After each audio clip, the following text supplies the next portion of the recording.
वाहिगुरू जी का खालसा वाहिगुरू जी फतेह। राम राम खुदा हाफिज़। मैं सूबेदार मेजर SP सिंह गोसल, साबका सैनिक संघर्ष कमेटी नेशनल एडवाइजर। आज मैं अपने पूरे भारत के साबका सैनिकों को और साबका सैनिक जथेबंदियों, JCU जवान जथेबंदियों को कुछ सलाह मशवरा या कोई व्यू दसना चाहता कि जो हमारा 20 फरवरी से जंतर मंतर पर धरना लगा हुआ है JCU जवानों के हकी मांगों के लिए, वो सब पता ही है आपको, भली भांति जानते हो। और 20 फरवरी के बाद कंटिन्यू धरना चल रहा है। अभी आज 32वां दिन है, तो हमारे को समर्थन जो है बढ़ता जा रहा है। अभी फर्स्ट पंजाब ने चलाया 10 दिन, फिर हरियाणा ने, अभी यूपी है। यूपी का डिस्ट्रिक्ट वाइज जो भी टीमें आ रही ने बहुत भारी मात्रा के विच, और साथ एडम बंदोबस्त लंच वगैरह भी लेके आ रहे ने साबका सैनिक, साड़ियाँ वीर नारियाँ। अज जिहड़ा जथा बिजनौर तो आया सीगा बहुत ही भारी मात्रा के विच, नाल साड़ियाँ वीर नारियाँ विडो भैणां भी आईयां। असीं उन्हां दा तहे दिलों धन्नवाद करते हैं। बाकी मैं कुछ गल्लां, कुछ बातें आप लोगों से करना चाहता हूँ कि धरना हमारा जो संकेतक धरना है बहुत ही बढ़िया तरीके से चल रहा है। कुछ आंसर आ रहे हैं जिहड़ा धरने नूं तारपीडो करने की कोशिश कर रहे हैं। इसको हमारी स्टेज को जो पॉलिटिकल स्टेज बनाने के चक्कर में है, हमने उनको पहचानना है। जैसे कल ही एक घटना हुई है, हमने किसी सरकार के अगेंस्ट नहीं है, वहाँ हम अपने हकी मांगों के लिए बैठे हुए हैं। हमने किसी भी पॉलिटिकल पार्टी या किसी जो सरकार है जिसकी, जैसे BJP की, हम किसी के अगेंस्ट नहीं है। हमारे साथ कांग्रेस ने भी बहुत अनजस्टिस की।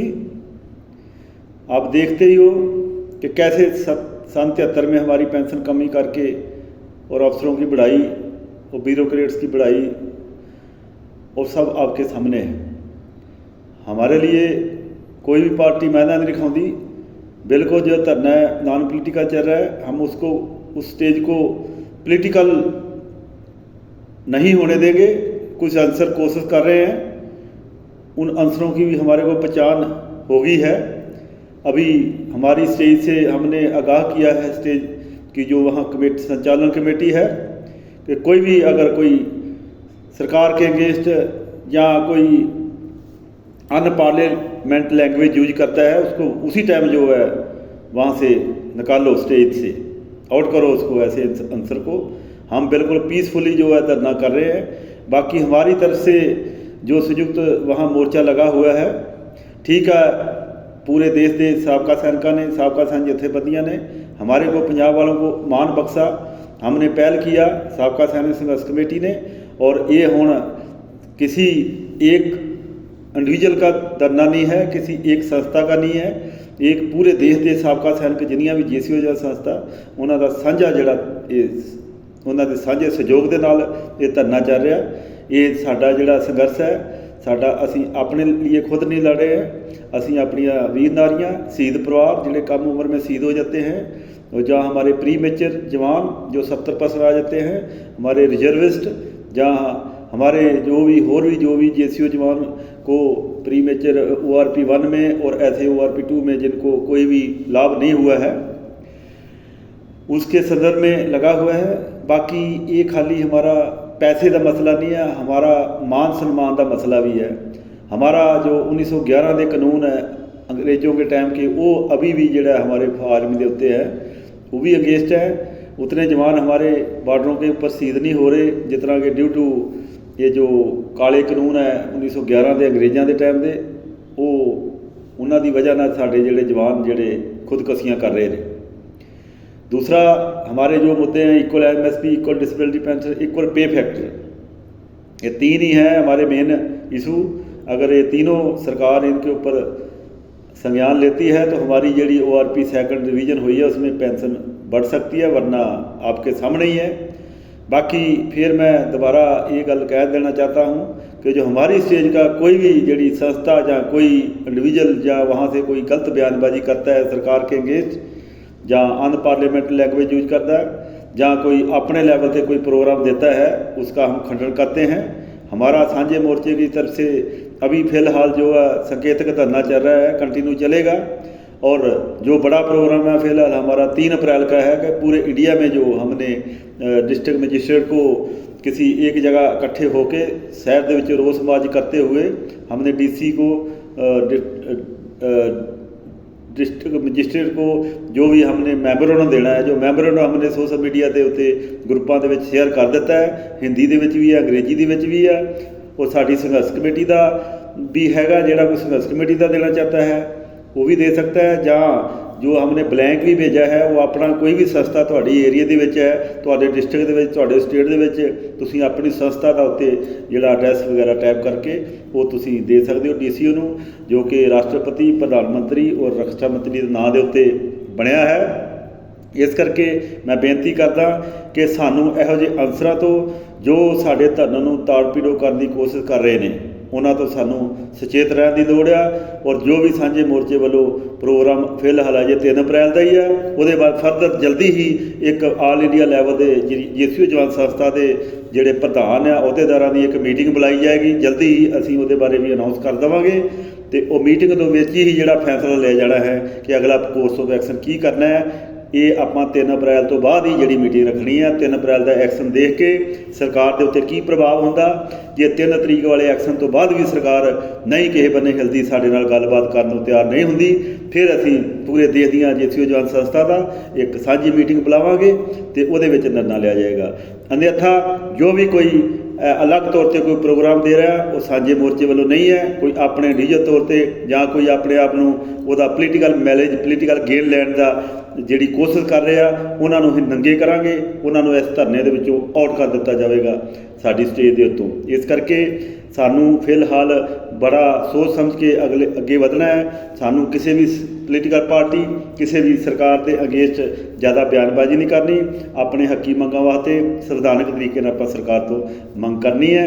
तो फिर मैं साडे संज्ञान दे विच ये भी गल्लां आईयां ने कि साडे 20 फरवरी वाले मोर्चे के नाम के उत्ते पैसा इकट्ठा कर रहे हैं कुछ इहो जिहियां संस्थावां ਜਿਹੜੀਆਂ अफसर हैड संस्थावां ने ਜਾਂ होर ਜਿਹੜੇ अपने आप ਨੂੰ ਜਿਹੜੀਆਂ ਸੰਸਥਾਵਾਂ पोलीटिकल मैलेज ਲੈਣ ਦੇ ਚੱਕਰ 'ਚ ਨੇ ਉਹ ਸਾਡਾ ਧਰਨੇ ਦਾ ਨਾਂ ਲੈ ਕੇ ਉਹ ਆਪਣੇ ਅਕਾਊਂਟ ਨੰਬਰ ਛੱਡ ਰਹੀਆਂ। ਜਿਵੇਂ ਪਹਿਲੇ ਤੁਹਾਨੂੰ ਦੱਸਿਆ ਹੀ ਹੈ, ਅਸੀਂ ਪਹਿਲੇ ਮੀਡੀਆ ਇਹਦੇ ਵਿੱਚ ਆਪਣੀਆਂ ਜੋ ਵੀ ਵੀਡੀਓ ਦੇ ਵਿੱਚ ਕਪਲ ਨੇ ਵੀ ਦੱਸਿਆ, ਅਸੀਂ ਵੀ ਦੱਸਿਆ, ਉਹਨਾਂ ਤੋਂ ਸੁਚੇਤ ਰਹਿਣ ਦੀ ਲੋੜ ਆ।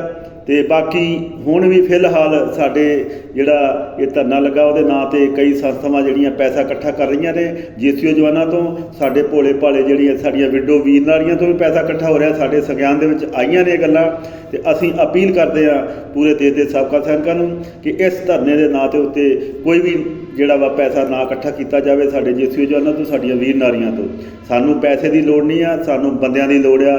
ਤੁਸੀਂ ਖੁਦ ਆਓ, दिल्ली पहुँचो, हाज़िरी लगाओ, तो जे अगर कोई थोड़ा तिल फुल देना भी चाहते हो तो वहाँ पर दीजिए। बाकी आज तक हमने अपनी साबका सैनिक संघर्ष कमेटी या जो भी साढ़े अलायंस संस्थावां ने हमने अभी तक किसी का भी अकाउंट नंबर शेयर नहीं किया। इस करके 20 फरवरी धरना जो लगा हुआ कंटिन्यू, उसके नाम पर कोई भी आपसे पैसा मांगने आए तो किसी को पैसा देने की जरूरत नहीं है। जो भी संस्थावां आ रही ने इंडिविजुअल तौर पर अगर कोई थोड़ा बहुता देना चाहता है तो वो आपां धरने वाली स्टेज के उत्ते ही आके अपनी पर्ची कटा सकता। बाकी सानू ज़्यादा साढ़े नाँ के उत्ते संघर्ष के नाँ के उत्ते फंडिंग करने की लोड़ नहीं है, और ना ही की जाए। ये साडियां बेनतियां ने ते बाकी वध तो वध सहयोग मिल रहा वा। साडा यूपी दे विच जिला वाइज जिहड़ियां आ रही ने, जिहड़ियां ग्रुप आ रहे हैं, काफले आ रहे हैं, और उस तो बाद जिहड़ा उत्तराखंड का जिहड़ा प्रोग्राम उन्होंने दिता जाएगा। उसदे बाद फर्दर केरला साउदर्न साइड वालियां भी जिन्नियां तैयार हुई ने आने वास्ते, साढ़े को टाइम मंग रही ने। राजस्थान वाले मंग रहे आ, गुजरात वाले मंग रहे आ, मध्य प्रदेश ऐदा ਜਿਹੜੀਆਂ ਸੰਸਥਾਵਾਂ ਹਿਮਾਚਲ ਵਾਲੇ JNK ਵਾਲੇ ਵੀ ਟਾਈਮ ਮੰਗ ਰਹੇ ਨੇ। ਇਹ ਜਿਵੇਂ ਜਿਵੇਂ ਹੌਲੀ ਹੌਲੀ ਆਪਾਂ ਇਹਨਾਂ ਨੂੰ ਟਰਨ ਵਾਈਜ਼ ਜਿਹੜਾ ਟਾਈਮ ਦਿੱਤਾ ਜਾਵੇਗਾ। ਸੰਘਰਸ਼ ਲੰਮਾ ਚੱਲੇਗਾ, ਇਸ ਕਰਕੇ ਸਾਨੂੰ ਜ਼ਿਆਦਾ ਤਾਵਲੇ ਹੋਣ ਦੀ ਲੋੜ ਨਹੀਂ ਹੈ ਕਿ ਅਸੀਂ ਉਹ ਕਰ ਦਾਂਗੇ ਮੋਦੀ ਨੂੰ ਗੱਦੀਆਂ ਤੋਂ ਉਤਾਰ ਦਾਂਗੇ। ਨਹੀਂ, ਅਸੀਂ ਕਿਸੇ ਨੂੰ ਗੱਦੀ ਤੋਂ ਉਤਾਰਨ ਵਾਸਤੇ ਨਹੀਂ ਗਏ।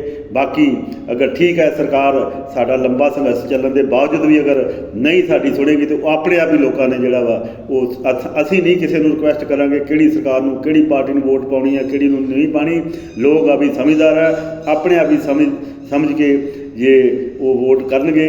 ਜਿਹੜੀ 24 ਦੇ ਵਿੱਚ ਇਲੈਕਸ਼ਨ ਹੋ ਰਹੀ ਆ, ਅਸੀਂ ਇਹ ਜਿਹੜੀ ਸਟੇਜ ਆ ਇਹਨੂੰ ਪੋਲੀਟੀਕਲ ਸਟੇਜ ਨਹੀਂ ਬਣ ਦਿੱਤਾ ਜਾਵੇਗਾ। ਅਤੇ ਇਹੋ ਸਾਡੀਆਂ ਬੇਨਤੀਆਂ ਨੇ। ਬਾਕੀ ਲਾਸਟ ਦੇ ਵਿੱਚ ਫਿਰ ਦੁਬਾਰਾ ਮੈਂ ਬੇਨਤੀ ਕਰਦਾ ਕਿ ਸਾਡਾ ਜਿਹੜਾ 20 ਫਰਵਰੀ ਵਾਲਾ ਧਰਨਾ ਚੱਲ ਰਿਹਾ ਕੰਟੀਨਿਊ, ਉਹਦੇ ਨਾਂ ਦੇ ਉੱਤੇ ਪੈਸਾ ਨਾ ਇਕੱਠਾ ਕੀਤਾ ਜਾਵੇ। ਅਤੇ ਲੋਕ ਬਹੁਤ ਸਾਰੀਆਂ ਸਾਨੂੰ ਰਿਪੋਰਟਾਂ ਆਈਆਂ ਨੇ ਕਿ ਬੜੀ ਲੋਕ ਪੈਸਾ ਇਕੱਠਾ ਕਰ ਰਹੇ। ਉੱਤਰਾਖੰਡ ਦੇ ਵਿੱਚੋਂ ਵੀ ਰਿਪੋਰਟਾਂ ਮਿਲੀਆਂ ਨੇ, ਯੂਪੀ ਦੇ ਵਿੱਚੋਂ ਮਿਲੀਆਂ ਨੇ, ਪੰਜਾਬ 'ਚੋਂ ਵੀ ਮਿਲੀਆਂ ਨੇ, ਹੋਰ ਸਟੇਟਾਂ ਤੋਂ ਵੀ, ਕਿ ਸਾਡੇ ਧਰਨੇ ਦੇ ਨਾਂ 'ਤੇ ਜਿਹੜੀਆਂ ਕਈ ਅਫਸਰ ਹੈਡ ਸੰਸਥਾ ਵੀ ਪੈਸਾ ਇਕੱਠਾ ਕਰ ਰਹੀਆਂ ਨੇ, ਲੇਕਿਨ ਸਾਡੇ ਤੱਕ ਉਹ ਪੈਸਾ ਪਹੁੰਚ ਵੀ ਨਹੀਂ ਰਿਹਾ। ਦੂਸਰਾ, ਸਾਨੂੰ ਪੈਸੇ ਦੀ ਲੋੜ ਵੀ ਨਹੀਂ ਹੈ, ਨਾ ਹੀ ਅਸੀਂ ਅੱਜ ਤੱਕ ਆਪਣੀ ਸਟੇਜ ਦੇ ਉੱਤੋਂ ਕਿਸੇ ਨੂੰ ਰਿਕੁਐਸਟ ਕੀਤੀ ਹੈ ਪੈਸੇ ਵਾਸਤੇ, ਨਾ ਹੀ ਆਪਣਾ ਅਕਾਊਂਟ ਨੰਬਰ ਸ਼ੇਅਰ ਕੀਤਾ। ਇਸ ਕਰਕੇ ਭਰਾਵੋ, ਸਾਡੀ ਹੱਥ ਜੋੜ ਕੇ ਬੇਨਤੀ ਆ ਕਿ ਸਾਡੇ ਸੰਘਰਸ਼ ਦੇ ਉੱਤੇ ਨਾਂ ਦੇ ਉੱਤੇ ਪੂਰੇ ਦੇਸ਼ ਦੇ ਸਾਬਕਾ ਸਰਕਾਰ ਨੂੰ ਬੇਨਤੀ ਆ ਕਿ ਪੈਸਾ ਇਕੱਠਾ ਨਾ ਕੀਤਾ ਜਾਵੇ। ਸਾਨੂੰ ਪੈਸੇ ਦੀ ਲੋੜ ਨਹੀਂ ਹੈ, ਸਾਨੂੰ ਤੁਹਾਡੀ ਲੋੜ ਆ, ਤੁਹਾਡੇ साथ ਦੀ ਲੋੜ आ। बाकी जितना थोड़ा बहुत खर्चा वहाँ चल रहा है आपको आपके सामने ही है, तो उतना के पैसा हमारे पास आ ही रहा है। नहीं तो हम जड़ियाँ अपन जथेबंदियाँ लाइन जथेबंदियाँ हम आपस में जोड़ा वा वह कोऑर्डिनेट करके उन्ना का खर्चा असीं अपने लैवल के उत्ते भी कर सकते हैं। यो मेरिया बेनतियाँ। वाहिगुरू जी का खालसा, वाहिगुरू जी की फतेह। राम राम, खुदा हाफिज़।